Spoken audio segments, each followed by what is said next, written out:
gurguddaa kana walitti qabate gaangistara kana wajji biyya balleessaa jira. Yeroo ammatti yeroo tokkummaa Oromoo waliif fidanimoo yeroo tokkummaa Oromoo adda diigan.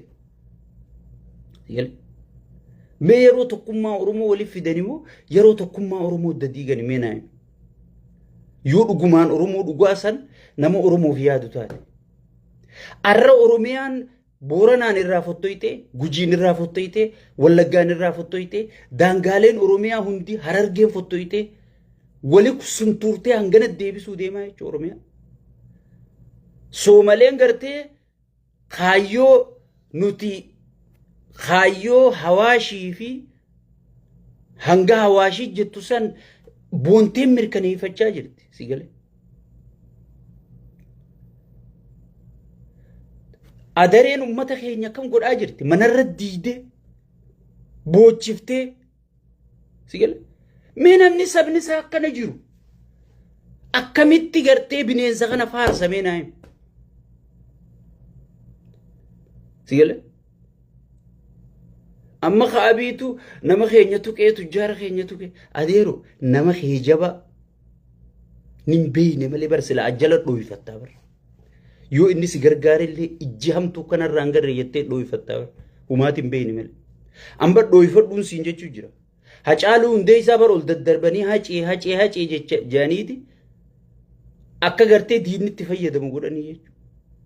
Arra nama kanaas yoo ol daddarbite boru lib godhanii abaluutu jeesi jedhanii Oromoo waliin naquuf godhuu danda'an nama keesseef godhadhuu siin jechuu jirra sigal.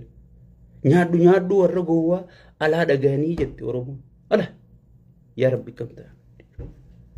Maarree keenyaa miitirkishoot miilliyyoo keenyaa miil yoo namni tokko Rabbi isa kaasee faantaa tokko nama kenne miskiinaa wajji footoo ka'e abbaa miskiinaa haadha miskiinaa jaartii miskiinaa abbaa miskiinaa Rabbuma tokkicha qofa.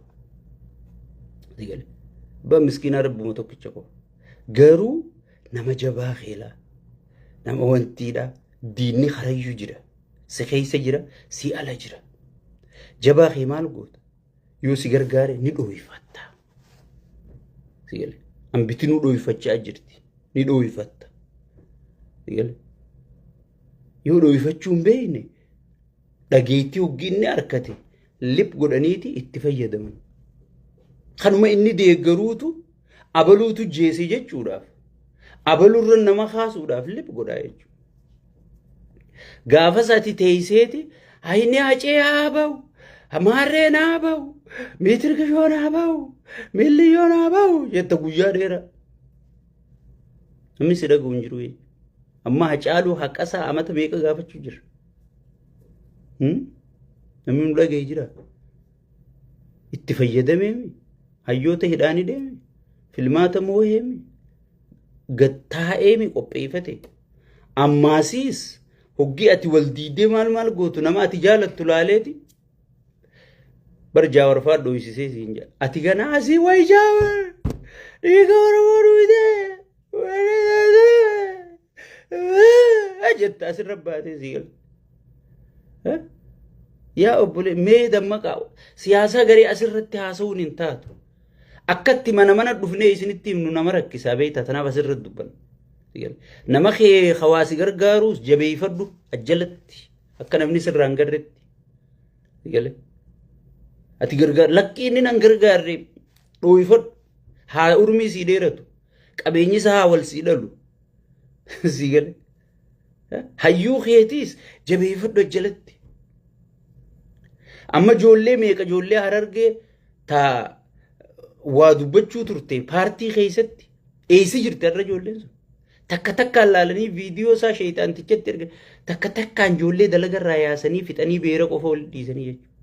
Mee hoggii abbaan keessaa du'ee beerri bichaa mana hoogganu manni sun akkam tahaa atuu if gaafadhu jechuudha. Atuu if gaafadhu. Saniifuu mee xiqqollee qaanfadha. Yeroon amma yeroo wal diinuu miti. Yeroo wal taanee diina keenya diinu.